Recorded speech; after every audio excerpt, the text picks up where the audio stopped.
sebaran dan pengelolaan sumber daya alam di Indonesia. Garis besar pembelajaran yang pertama adalah apa itu sebaran sumber daya alam di Indonesia. Kedua, mengetahui faktor-faktor yang mempengaruhi SDA di Indonesia. 3, cara pengelolaan SDA berkelanjutan. 4, tujuan pengelolaan SDA. 5, prinsip pengelolaan SDA berkelanjutan. 6, strategi pengelolaan.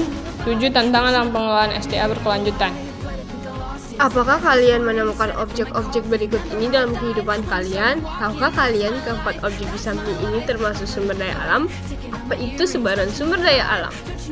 Apa itu sebaran sumber daya alam? Mengacu pada distribusi atau penyebaran berbagai jenis sumber daya alam yang ada di seluruh wilayah Indonesia, baik yang berupa SDA hayati, biotik, maupun non-hayati, abiotik.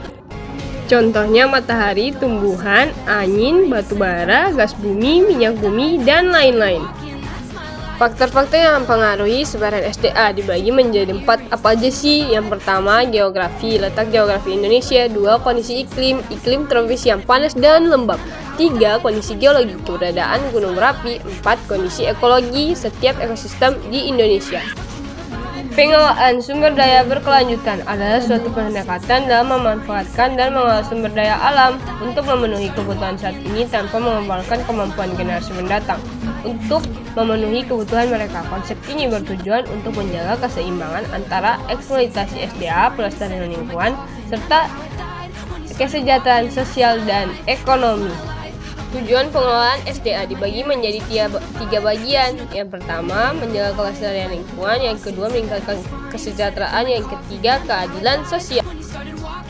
Prinsip pengelolaan SDA dibagi menjadi 4 bagian. Apa aja sih? Yang pertama, ekologis. 2, ekonomis. 3, sosial. 4, keadilan antar generasi. Strategi pengelolaan SDA dibagi menjadi 5 bagian. Wow! Yang pertama, 1, konservasi alam. 2, rehabilitasi dan restorasi. 3, manajemen sumber daya alam secara efisien. 4, pendidikan dan kesadaran masyarakat. 5, pengaturan dan pengawasan yang ketat.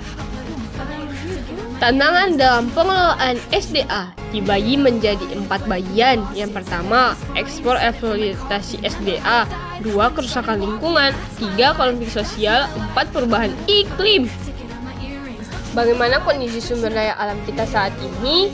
Nah, banyak sumber daya alam yang ketersediaannya mulai menipis. Hal ini disebabkan oleh beberapa faktor seperti penebangan hutan secara liar, pencemaran lingkungan, bencana, penggunaan energi berlebihan.